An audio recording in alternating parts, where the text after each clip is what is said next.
আসসালামু আলাইকুম রহমতুল্লাহ। আমাদের অটোনমিক ফার্মাকোলজি লেকচার সিরিজের একজন মেম্বার প্রশ্ন করেছেন যে আপনি লেকচার নাম্বার 2 এর 49তম মিনিটের পরে সম্ভবত সাউন্ড প্রবলেমের জন্য কিছু পোর্শন বুঝতে পারেননি। আমরা সেই পোর্শনটুকু ইনশাল্লাহ এখানে এই টিউটোরিয়াল ক্লিপটাতে ক্লিয়ার করে দিব ইনশাল্লাহ। সো ওই পোর্শনটাতে আমি আসলে ডোপামিন নিয়ে কথা বলছিলাম। That means effects of dopamine on cardiovascular system. তাহলে দেখেন, আমাদের এটা নিয়ে জানতে হলে প্রথমে আমাদের যেটা জানতে হবে যে ডোপামিন কোন কোন রিসেপ্টরের উপরে কাজ করে। এটা হচ্ছে ডোপামিন রিলেটেড ওই চার্টটা গ্যাটজাঙ্কের, যে ডোপামিন কাজ করে D1 এবং D2 রিসেপ্টরের উপর। Basically D1 and D2 receptor, সাথে তার একটা মেজর ইফেক্ট হলো হার্টের β1 রিসেপ্টরের উপরে। সো আপনি মনে রাখেন সিম্পলি যে ডোপামিনের ইফেক্ট হচ্ছে তিনটা রিসেপ্টরের উপরে। D1 receptor of renal blood vessels, কারণ এই D1টা থাকে রেনাল ব্লাড ভেসেলসের স্মুথ মাসেলসে। আরেকটা হচ্ছে D2 রিসেপ্টরে। এই D2 রিসেপ্টরটা থাকে মেইনলি সিম্প্যাথেটিক পোস্ট গ্যাংলিওনিক নিউরনের নার্ভ টার্মিনালে, as well as blood vessels, that means other blood vessels, মানে রেনাল ব্লাড ভেসেলস ছাড়া বাকি যে ব্লাড ভেসেলসগুলো আছে সেখানের স্মুথ মাসেলে থাকে এই D2, এবং প্রিডমিনেন্টলি থাকে সিম্প্যাথেটিক পোস্ট গ্যাংলিওনিক নিউরনের নার্ভ টার্মিনালে। ঠিক আছে। আর β1 উপরও তার ডিরেক্ট ইফেক্ট আছে এই ডোপামিনের। ঠিক আছে, এই তিনটা। আর যখন ডোপামিন অনেক বেশি কনসেন্ট্রেশনে আমরা দিব, হাই ডোজ ডোপামিন যখন দিবেন, তখন সে ব্লাড ভেসেলসের α1কেও অ্যাক্টিভ করার ক্ষমতা রাখে। ওকে, তাহলে এখন আমরা আমাদের আলোচনায় চলে আসি ইনশাল্লাহ, যে ডোপামিন কী কী কাজ করবে। তাহলে দেখেন, বিসমিল্লাহির রহমানির রহিম। এক নম্বরে আমি কোনো পেশেন্টকে যখন আমি ডোপামিন দিলাম এবং আমি আমার জাস্ট মনে হয় 2 to 3 days আগে একটা টিউটোরিয়ালে বলেছি, একটা লেকচারে বলেছি যে ডোপামিন হচ্ছে choice of drug for cardiogenic shock. তাহলে এই ডোপামিনের মেইন কাজ হলো সে হার্টের β1 রিসেপ্টরকে ডাইরেক্ট অ্যাক্টিভেশন করে, এবং এই β1 রিসেপ্টর যখন অ্যাক্টিভেশন হবে তখন আমাদের এই যে এই হার্টের কী হবে, হার্ট রেট বাড়বে এবং ফোর্স অফ কন্ট্রাকশন বাড়বে, ফলে আলটিমেটলি আমার ব্লাড প্রেশার বেড়ে যাবে। দ্যাট মিনস স্পেশালি বললে সিস্টোলিক ব্লাড প্রেশার বাড়বে। তাহলে আমরা ডোপামিনের ইফেক্টটা হার্টের উপরে কি সেটা জানলাম থ্রু β1 রিসেপ্টর। ঠিক আছে, ওকে। এখন আমরা জানবো যে ব্লাড ভেসেলসের উপরে ডোপামিনের ইফেক্ট কী। তাহলে ব্লাড ভেসেলসকে আমরা ডোপামিন আলোচনার জন্য দুটো ভাগে ভাগ করব। একটা হচ্ছে রেনাল ব্লাড ভেসেলস, আরটা হচ্ছে আদার ব্লাড ভেসেলস এক্সেপ্ট রেনাল। ওকে, তাহলে প্রথমেই আসি, ডোপামিনের মেইন ইফেক্ট হচ্ছে এই রেনাল ব্লাড ভেসেলসের উপরে। আদার ব্লাড ভেসেলসের উপরে ডোপামিনের তেমন একটা রোল নেই, যদিও কিছু পরিমাণে থাকে। সেটা হচ্ছে সে ভ্যাসো ডাইলেটেশন করে। কথাটা একটু ভালো করে মনে রাখবেন যে আদার ব্লাড ভেসেলসের উপরে তার অ্যাকচুয়ালি তেমন কোনো রোল নেই, যদিও করে সেটা হচ্ছে ভ্যাসো ডাইলেটেশন। ক্লিয়ার? আর রেনাল ব্লাড ভেসেলসের উপরে তার প্রিডমিনেন্ট একটা ইফেক্ট থাকে এই ডোপামিনের। কেন? তার কারণ ডোপামিনের মেইন যে রিসেপ্টর D1 সেটা সবচেয়ে বেশি সংখ্যায় থাকে রেনাল ব্লাড ভেসেলসের স্মুথ মাসেলে। তাহলে এখানে যখন ডোপামিনটা বসবে তখন এই D1 রিসেপ্টর অ্যাক্টিভেশন হবে। এই D1 রিসেপ্টর যখন অ্যাক্টিভেশন হবে তখন কি হবে বলেন? তখন যেটা হবে আমরা এখানে আপনাদেরকে এক্সপ্লেন করছি। সাপোজ এই হলো একটা রেনাল ব্লাড ভেসেলস এবং এখানে হলো রেনাল ব্লাড ভেসেলসের স্মুথ মাসেল সেলস, এবং এই স্মুথ মাসেল সেলসেই আছে আমার ডোপামিন 1 রিসেপ্টর। এবং আমাদের আলোচনার সুবিধার্থে আমরা এই যে স্মুথ মাসেল সেলটাকে এখানে নিয়ে এলাম, এবং এই স্মুথ মাসেল সেলের এই পোর্শনটাকে আমরা এখন একটু জুম ইন করে এখানে দেখব কি হয়। ঠিক আছে, ওকে। এবার দেখেন, তাহলে এই বড় করে একটা স্মুথ মাসেল সেল আঁকলাম, এবং এখানের মধ্যে এই হলো D1 রিসেপ্টর। তো এখানে যখন ডোপামিনটা যখন বসবে তখন এই D1 রিসেপ্টর অ্যাক্টিভেশন হবে, এবং D1 রিসেপ্টর হচ্ছে একটা GS কাপল রিসেপ্টর, ফলে অ্যাডেনাইল সাইক্লেজ অ্যাক্টিভেশন হবে। অ্যাডেনাইল সাইক্লেজ অ্যাক্টিভেশন হলে smooth muscle cells of renal blood ভেসেলসে বেশি সাইক্লিন AMP তৈরি হবে। এই cyclic AMP dependent protein kinase এনজাইমকে অ্যাক্টিভ করবে। এই প্রোটিন কাইনেজ এনজাইম তখন এই স্মুথ মাসেল সেলসের ভেতরে থাকা এমএলসিকে মায়োসিন লাইট চেইন কাইনেজ এনজাইমটাকে ইনঅ্যাক্টিভ করে দিবে। এখন এখানে আমরা একটু পজ নেই, এই কথাগুলো আমি আমার প্রিভিয়াস লেকচারেও বলেছি, তাও এটা যেহেতু একটা আলাদা ক্লিপ যাতে আপনারা ধরতে পারেন আগের পড়াটা, এই কারণে একটু রিপিট করছি। তো এই এমএলসিকের মেইন কাজটা কি মনে রাখবেন, এমএলসিকে মানে মায়োসিন লাইট চেইন কাইনেজ, এটা মায়োসিন চেইনকে অ্যাক্টিভ করে, ফলে এই মায়োসিন চেইনটা অ্যাক্টিন ফিলামেন্টের সাথে কাপলিং করে অ্যাক্টিন মায়োসিন কাপলিং হয়ে কন্ট্রাকশন করে, ফলে স্মুথ মাসেলের কন্ট্রাকশন হবে। স্মুথ মাসেলের কন্ট্রাকশন হলে আলটিমেটলি কী হবে, ভ্যাসো কনস্ট্রিকশন। দ্যাট মিন্স আমি বুঝলাম যে মায়োসিন লাইট চেইন কাইনেজ এনজাইমটা কী করে, ভ্যাসো কনস্ট্রিকশন করে। আর আমার এই D1 রিসেপ্টর অ্যাক্টিভেশনের কারণে প্রোটিন কাইনেজ এনজাইমটা অ্যাক্টিভেটেড হয়ে এই প্রোটিন কাইনেজটা সেই মায়োসিন লাইট চেইন কাইনেজকেই ইনঅ্যাক্টিভ করে দিচ্ছে, ফলে D1 রিসেপ্টর আলটিমেটলি ভ্যাসো কনস্ট্রিকশন হতে দিবে না। সো আমি বলতে পারি যে D1 রিসেপ্টর কী করবে, ভ্যাসো ডাইলেশন করবে। ভ্যাসোডাইলেশন করবে কীভাবে, by inhibiting myosin light chain kinase of smooth muscle. Clear? এতটুকু ক্লিয়ার? ওকে, আলহামদুলিল্লাহ। তাহলে আমরা বুঝে গেলাম রেনাল ব্লাড ভেসেলসের উপরে ডোপামিনের ইফেক্ট কী, রেনাল ভ্যাসোডাইলেটেশন। আর রেনাল ভ্যাসোডাইলেটেশন যদি হয়, রেনাল ব্লাড ফ্লো সাঁই করে বেড়ে যাবে, ফলে আমার কি হবে, রেনাল পারফিউশন বাড়বে। এবং কার্ডিওজেনিক শকে আমি তো এটাই চাই, রেনাল পারফিউশন বাড়িয়ে অ্যাকিউট কিডনি ইনজুরিকে প্রিভেন্ট করতে চাই, তাই না? ওকে, তাহলে আলহামদুলিল্লাহ আমাদের এই পোর্শনটুকু শেষ।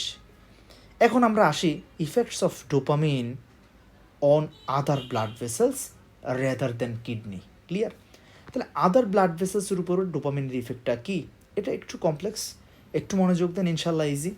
তাহলে মনে রাখেন, একটু আগেই বললাম D2 রিসেপ্টরের লোকেশন মেইনলি কোথায়, সিম্প্যাথেটিক পোস্ট গ্যাংলিওনিক নিউরনের নার্ভ টার্মিনালে। দেখেন আমরা একটু জুম দিচ্ছি, এই যে জুম দিলাম, এই যে দেখেন এই হচ্ছে সিম্প্যাথেটিক পোস্ট গ্যাংলিওনিক নিউরন, এবং তার নার্ভ টার্মিনালে এই রিসেপ্টরটা হচ্ছে D2 রিসেপ্টর। তো এখানে যখন ডোপামিন বসবে তখন এই রিসেপ্টরটা অ্যাক্টিভ হবে। তাহলে অ্যাক্টিভ হলে কী হবে দেখেন, তাহলে প্রথমে আমাকে জানতে হবে তাহলে D2 রিসেপ্টরের কাজ কী। দেখেন এই যে সেগমেন্টটা, এই সেগমেন্টটাকে আমরা এখন জুম ইন করব, করে কি হবে সেটা আমরা আরেকটা ব্ল্যাঙ্ক পেজ নেই, আমরা এখানে ইনশাল্লাহ আমরা এটা দেখব। দেখেন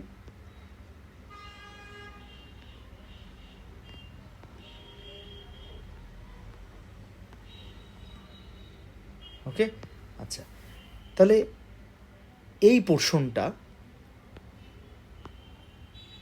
এই পোর্শনটুকে আমরা এখন জুম ইন করছি। ওকে, তাহলে আমাদের ফিগারটা দাঁড়াবে এরকম, নিউরনের নার্ভ টার্মিনালটা এরকম, এবং এখানে হচ্ছে D2 রিসেপ্টর। তাহলে এখানে যখন ডোপামিন বসবে এই রিসেপ্টরটা অ্যাক্টিভেশন হবে, এবং এই D2 রিসেপ্টর হচ্ছে একটা কী ধরনের রিসেপ্টর, সে GI কাপলড হওয়ার কারণে যখন এই প্রোটিনটা অ্যাক্টিভেশন হবে তখন যেহেতু সে GI ইনহিবিটরে, ফলে অ্যাডেনাইলাইল সাইক্লেজ এনজাইমটা ইনহিবিটেড হবে, ফলে এই সিম্প্যাথেটিক পোস্ট গ্যাংলিওনিক নিউরনের ভেতরে তখন সাইক্লিন AMP সিনথেসিস কমে যাবে, কারণ অ্যাডেনাইলাইল সাইক্লেজকে D2 রিসেপ্টর ইনহিবিট করছে। সাইক্লিন AMP যখন কমে যাবে পরিমাণে, তখন সাইক্লিন AMP প্রোটিনটা যদি কমে যায়, তখন এই সিম্প্যাথেটিক পোস্ট গ্যাংলিওনিক নিউরনের নার্ভ টার্মিনালের যেই পটাশিয়াম চ্যানেলগুলো ছিল এতক্ষণ বন্ধ অবস্থায়, তারা সবগুলা সাডেনলি সবাই একসাথে ওপেন হতে শুরু করবে। তাহলে পটাশিয়াম চ্যানেল যদি ওপেন হয়ে যায়, সব পটাশিয়ামগুলো নিউরনের এই নার্ভ টার্মিনালের ভেতর থেকে নিউরনের বাহিরে চলে যেতে শুরু করবে। দ্যাট মিন্স এই ঘটনাটাকে আমরা বলবো যে পটাশিয়াম ইফ্লাক্স। আচ্ছা বলেন তো, যেহেতু নার্ভ টার্মিনাল থেকে একটা পজিটিভ চার্জ বের হয়ে যাচ্ছে, দ্যাট মিন্স এই নিউরনের ভেতরে এখন কিসে ভরে যাবে, সব নেগেটিভ মেমব্রেন পটেনশিয়াল। এই ঘটনাটাকেই তো আমরা বলি হাইপার পোলারাইজেশন। হাইপার পোলারাইজেশন যখন কোনো একটা সেল বা নিউরন হয় তখন ওই নিউরনের অবস্থা কি হয়, সাপ্রেসড, ওই নিউরনটা সাপ্রেসড হয়ে যায়, ডিমিনিশড হয়ে যায়। তাহলে এই নিউরনটাকে যদি আমি ইনঅ্যাক্টিভ করে ফেলি, তার ভেতরে থাকা এই যে প্রিসিন্যাপটিক ভেসিকলসের ভেতরে এই নিউরন বেচারা অসংখ্য নরএপিনেফ্রিনের ভান্ডার নিয়ে অপেক্ষা করছিল কবে অ্যাকশন পটেনশিয়াল হবে, কবে আমি এই নরএপিনেফ্রিনগুলোকে রিলিজ করব। কিন্তু এখন হাইপার পোলারাইজেশন করে আমি নিউরনটাকে কি করে দিচ্ছি, ইনঅ্যাক্টিভ করে দিচ্ছি। ফলে এই সিম্প্যাথেটিক পোস্ট গ্যাংলিয়ন নিউরন থেকে নরএপিনেফ্রিন রিলিজ হওয়া কমে যাবে, কারণ তাকে আমি ইনঅ্যাক্টিভ করে দিচ্ছি by activating the dopamine 2 receptor. বুঝাইতে পারছি বিষয়টা? তাহলে দেখেন এখন আপনারা ইনশাল্লাহ একটু ম্যাচ করেন। এই চিত্রটা হচ্ছে কোথায় হচ্ছে, এত ঘটনাগুলা এই ছোট্ট এই পোর্শনটাতে হচ্ছে। তাহলে এই চিত্রটা কোথায় ছিল, এখানে ছিল। ক্লিয়ার? এখন আলহামদুলিল্লাহ আশা করি আপনার লিঙ্ক আপ করাই দিছি আমি। সো দ্যাট মিনস এই D2 রিসেপ্টর যদি অ্যাক্টিভেশন হয়, এই নিউরন থেকে সিম্প্যাথেটিক পোস্ট গ্যাংলিয়ন নিউরন থেকে নরএপিনেফ্রিন রিলিজ কমে যাবে। তাহলে নরএপিনেফ্রিন রিলিজ যদি কমে যায়, তাহলে এই নরএপিনেফ্রিন রিলিজ কম হচ্ছে, তাহলে এই আলফা 1 রিসেপ্টর অ্যাক্টিভেশন কম হবে। তাহলে আলফা 1 রিসেপ্টর অ্যাক্টিভেশন হলে ভ্যাসো কনস্ট্রিকশন হয়। তাহলে আলফা 1 রিসেপ্টর এখন অ্যাক্টিভেশন হতে পারছে না, তাহলে কী হবে, ভ্যাসো ডাইলেটেশন। তো লেকচারের শুরুতে আমি আপনাদের এটাই বললাম যে ডোপামিনের ইফেক্ট আদার ব্লাড ভেসেলসের উপরে তেমন একটা নেই, যদিও থাকে সেটা হচ্ছে ভ্যাসোডাইলেটেশন। কিন্তু দেখেন এই ভ্যাসোডাইলেটেশন শেষে কীভাবে করতেছে, ডিরেক্টলি নাকি indirectly? Indirectly. That means dopamine activates the D2 receptor of sympathetic postganglionic neuron and decreases the norepinephrine release. That's why the alpha 1 receptor activates in less amount. That's why vasodilatation occurs. Clear? বুঝতে পারলাম? এটা clinically খুব একটা দেখা যায় না।